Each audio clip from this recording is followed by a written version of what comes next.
To raise or not to raise? Do you always seem to be the one that expects more from those around you? Does anyone ever say to you, "Let it go. It doesn't affect you, so why are you wasting your time?" It is easier to ignore what others do and just say to yourself, "To each his own," than to make anyone accountable. But what happens when no one keeps anyone accountable? Quote, "It is not only what we do, but also what we do not do, for which we are accountable." Moliere. Lowering the bar and making excuses does not help anyone. I know it is hard to let someone know when they are not doing something to their full potential, or something is not up to expectations, but if you do not say anything, then nothing will improve. And because you know you should have said something about it, you will probably start thinking about it and thinking about it until you get mad and just say, "Forget it. I am not going to deal with this any longer." Just shutting that person off or losing your temper. Or if it is someone you do business with, you just stop using their services or stop using their products. Then that person is in shock and says to you, "I had no idea you felt that way. Why didn't you ever tell me anything was wrong?" And you might think, "Well, they should have been able to tell by the way I was acting." Not really. If you are acting different with them, they think it is you that has the problem, not them. Or you might think, "They should just know they are not performing well." This will probably come as a surprise to you, but no, they usually don't know. It is something about human nature. We think we are always at our peak performance, even if those around us know we are not. So until someone brings it to our attention, we think everything is just fine. Expecting more makes everyone better. It makes our families, our jobs, our businesses, and our country better. By not accepting just okay performance, or just okay service, or just okay products, we will help everyone get better. There is nothing the matter with this. It is called raising the bar. But before we can start raising the bar for others, we need to raise the bar on ourselves first. This will make us more understanding and more firm when we do raise the bar for others. We do not want to come across as mean-spirited, a nag, or a complainer in the way we raise the bar for others. But we will do it in the same way we did it for ourselves, slowly and lovingly, but firmly.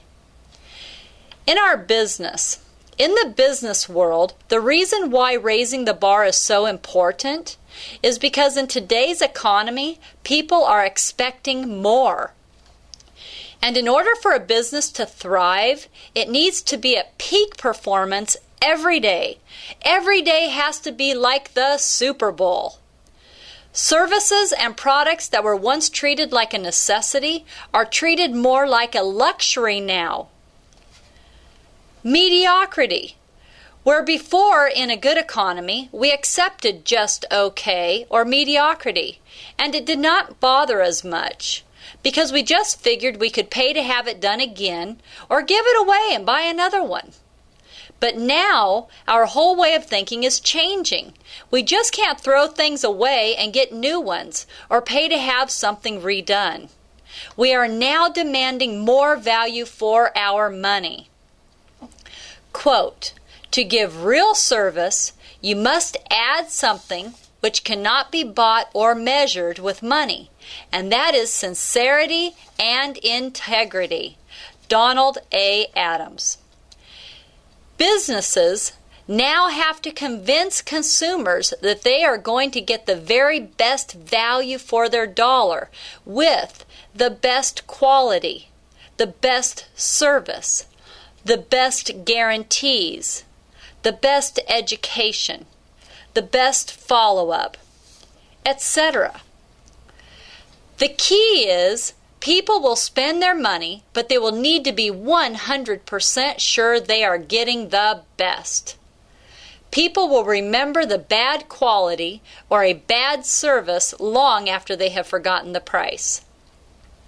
None of us want cheap because we know that it is never a good investment, whether it is cheap nails or cheap clothes or a cheap dishwasher, because we know it will fall apart and we'll end up spending more. Quote, "Truly great companies are built on ideals, not just deals." Al Watts. But if the businesses that sell more expensive services and products do not give their people their money's worth, people will take their chances and buy cheap because they were not convinced of the value they were getting with more expensive services or products.